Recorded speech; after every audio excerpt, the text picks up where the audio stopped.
Um beijo no coração de todos, tá bom?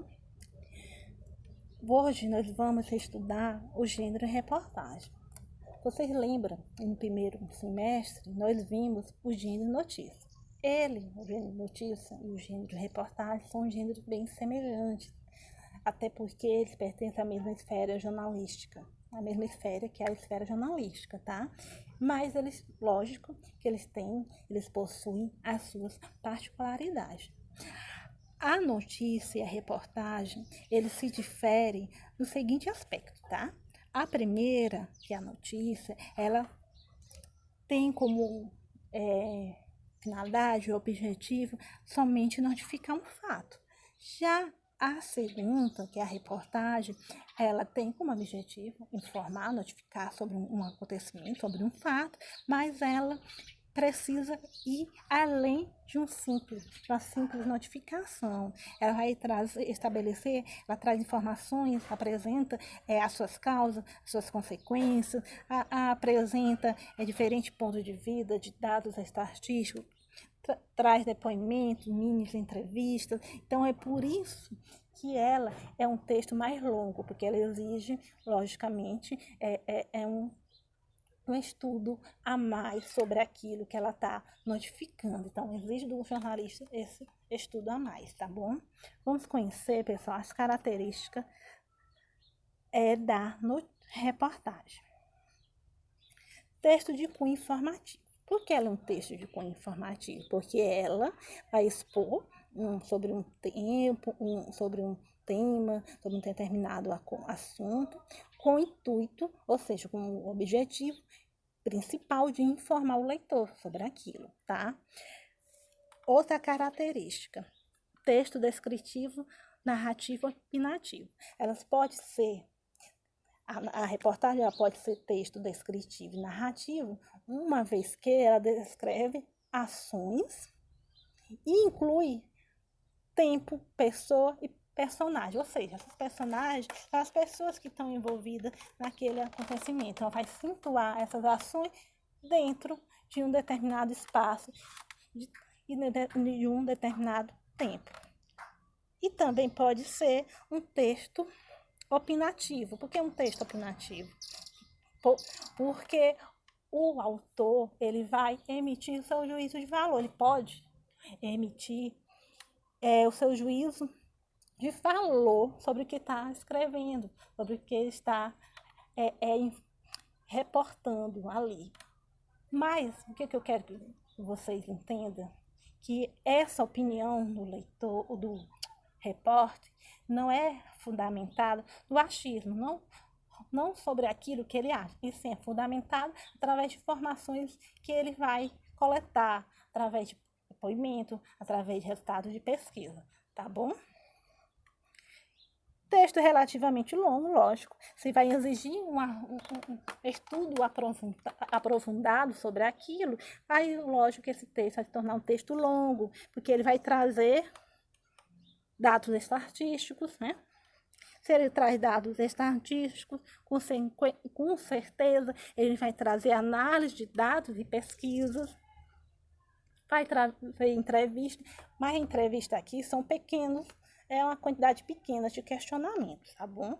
Só mesmo para poder entender mais, esclarecer mais sobre aquilo que o repórter está escrevendo.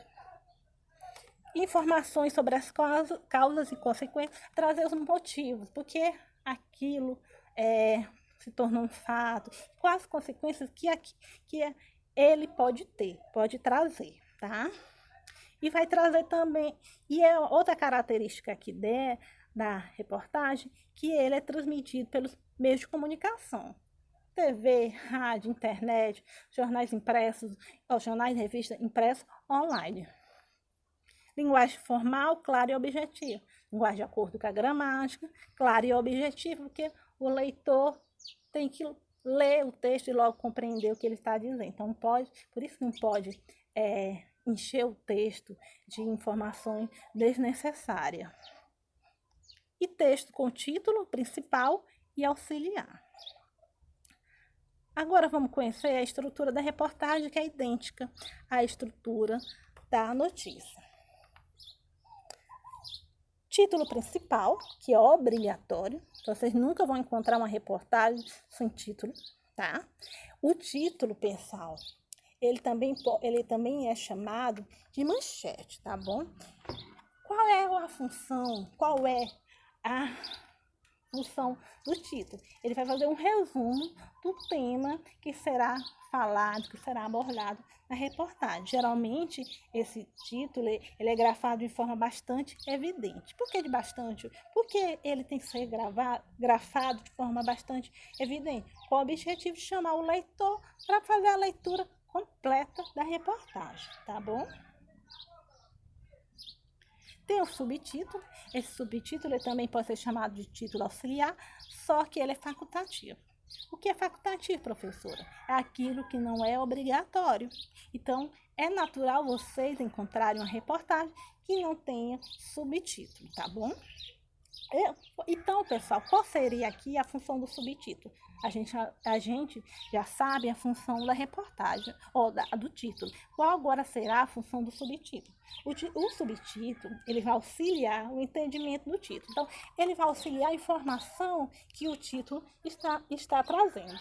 Ou seja, ele é um recorte do assunto que será explorado, que será abordado. O subtítulo, ele serve como complemento do título principal. Então, por isso, ele vai trazer acréscimo de informações a fim de tornar o texto ainda mais atraente, mais chamativo ao leitor. Lead.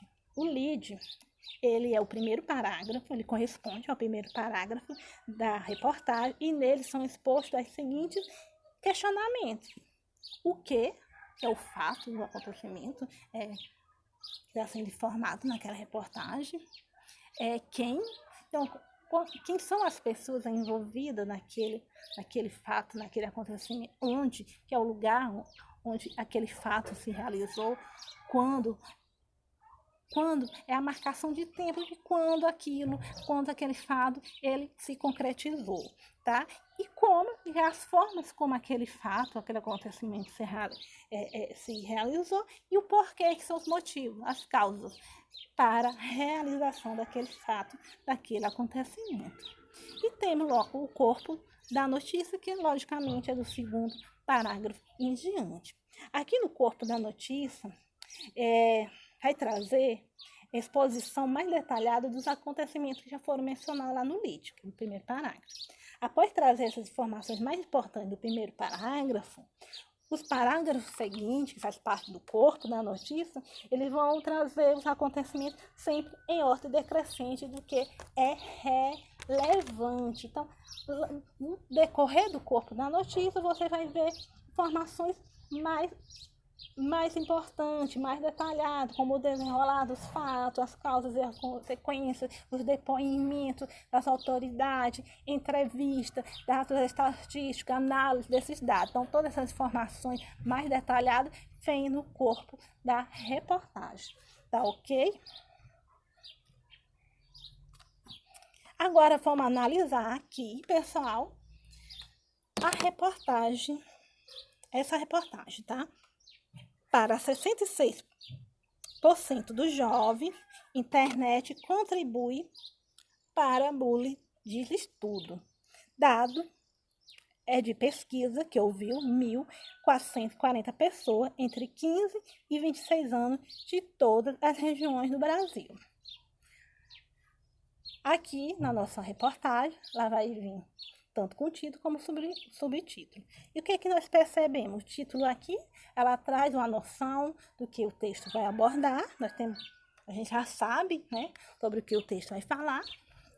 E o subtítulo, ela vai trazer informações a mais do que está sendo citado no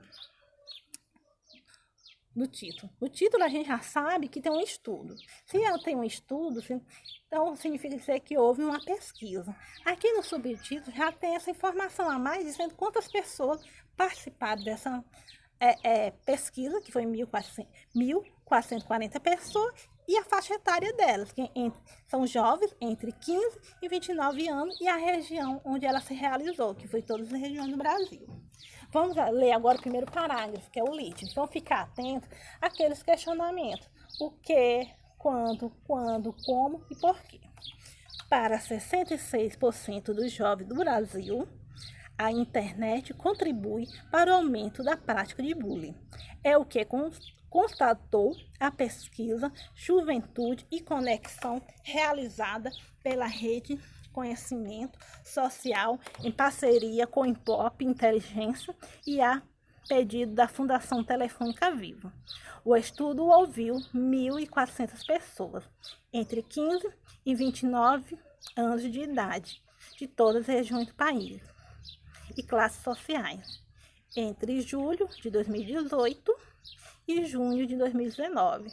Os entrevistados tinham acessado a web semanalmente nos 3 meses anteriores à enquete. O que nós percebemos? O que é que está sendo informado, que se tornou um fato? Foi o quê? O resultado de 66% dos jovens do Brasil contribuir para o aumento da prática de bullying. Então, isso aqui foi o que se tornou o fato, que foi o resultado aqui da pesquisa. Quem são as pessoas envolvidas? Ou, aqui no caso, pode ser quem ou o que, ou seja, quais são as instituições envolvidas. No caso aqui, se trata da instituição que realizou essa pesquisa, que se tornou um acontecimento, se tornou um fato importante para ser informado, que foi a pesquisa Juventude e Conexão, realizada pelo Conhecimento Social, com parceria com o Ibope Inteligência. Então, esses são as pessoas, ou seja, as envolvidas aí na realização do que está sendo informado, que é o resultado dessa pesquisa, tá ok? Agora vamos saber onde isso aconteceu. Essa pesquisa aconteceu aonde? Em todas as regiões do Brasil. E quem, como e quando ela foi realizada? Ela foi realizada aqui, ó, tem outro, entre julho de 2018 e junho de 2019. E como é que ela se realizou? Através do estudo com 1.440 pessoas na faixa etária de 15 e 29 anos. E por que foi necessário fazer esse estudo?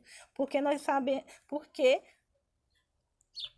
o bullying na internet, tanto na internet como fora da internet, ele aumentou ultimamente. Então, vamos continuar aqui. De acordo com a pesquisa, lidar com bullying e a agressividade que existe na internet pode aumentar o sofrimento dos jovens, especialmente daqueles que estão conectados o tempo todo. A vítima pode ser perseguida por diversos motivos: aparência, timidez, dificuldade de fazer amigos, entre outros, explica a psicopedagoga Fernanda Siqueira.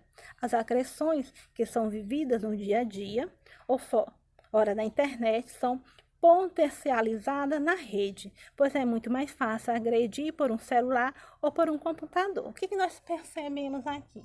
Que aqui tem um depoimento a respeito do assunto que está sendo abordado. O depoimento de uma pessoa que é conhecedora do assunto, que é a psicopedagoga Fernanda Siqueira. Então, aqui nós estamos comprovando uma característica da reportagem, que é trazer depoimento de pessoas que têm conhecimento sobre o assunto. Diante desse cenário, Fernanda sugere que os jovens que sofrem bullying virtual procurem ajuda e não lide com o sofrimento sozinho. Durante e depois de sofrer bullying, a pessoa precisa do apoio da família e dos amigos. Além disso, deve buscar um especialista que oriente e ajude a enfrentar as questões emocionais. Então, mais uma vez, tem o depoimento da psicopedagoga Fernanda, falando que é necessário que os jovens que sofrem esse tipo de prática, que eles precisam informar a família, eles precisam do apoio de amigos e, logicamente, de um profissional da área. Então, pessoal, nossa aula terminou. Então, espero que vocês tenham gostado, ó. Uma boa tarde, fique com Deus.